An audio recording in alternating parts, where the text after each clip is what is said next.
ESPN.com NBA writer Kevin Arnovitz. Yeah. Nice. That's a warm welcome there. That's a very warm welcome. All right, guys, let's start the show. Another day, another Kyrie trade story surfaces. The latest report out of Cleveland indicates that Kyrie is not willing to commit to another team long term, even if his request for a trade is granted. Here's the latest from Terry Pluto of the Plain Dealer. Quote, the Suns would want to know if Irving will sign an extension to stay in Phoenix. I'm told Irving is not about to commit to any team at this point. He has 2 seasons left on his contract and wants to keep his options open, close quote. And for those of you Suns fans following this very closely, this is technically the first day that Phoenix can include Josh Jackson in a trade since he signed his rookie deal 1 month ago. Royce, if the report is accurate, you think Kyrie is hurting his trade value by taking this stance? Of course. He reduces the number of teams here, that he can realistically go to, right? So if he's got a list of teams, the Spurs, the Heat, the Wolves, whoever's necessarily on this, and he's basically projecting to these teams that he's not willing to commit long term, then you're not going to be willing to commit your best assets to get him because you don't know if you're going to keep the guy. So you might be getting him on, which is a 2-year rental, which is better than 1. That's not so bad. Maybe you could convince him to stay. 2 years is an eternity in this league. He has a congressional session, man. Like 2 years is forever.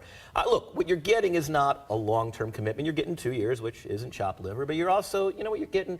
Like you get a free audition. Right. Right? Like if your organization can offer him a nice place to go to work, surround him with good people, you can prove that your management and coaches are competent, then you've got the inside track when he comes up for free agency. But I think asking a player to commit 2-3 years down the road, basically for years 3 through 6, that's just unreasonable. But you're talking about 7 potentially of Josh Jackson versus maybe 2 of Kyrie. But the difference is, you know that Kyrie Irving is an all-NBA caliber player. We don't know that Josh Jackson, he's a top 5 pick, no disrespect, but at the same time, that's the deal with all of these young players, or most of them, I should say, is that you don't know. D'Angelo Russell was the number 2 overall pick. You think anyone was waiting for a long-term commitment by the time he got on the block? Kevin Durant was also a number 2 overall pick, and who knows, maybe Josh Jackson's that guy. You never know which way these guys are going to go. But to me, it's just such a risky proposition to not have at least a level of assurance that you can keep the guy long-term. The other thing is he's hurting his trade value. Who does that hurt? Kyrie? Yeah, that's fair. Exactly. That's true. That hurts the Cavs. Kyrie don't care. Yeah, this question was incorrect. We apologize, America. It's the Cavs who are getting hurt. Right. But, look, Kyrie's going to get traded. I don't see a scenario. Let me just throw this out. Do either of you see a scenario where, come June, he's on the floor with LeBron James on the same team?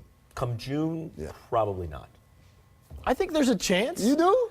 I'm not going to rule it out. I think LeBron James is quite a master persuasive type of guy. So I think he could sway this potentially. Fair enough. Well, we shift from Kyrie to the aforementioned LeBron James.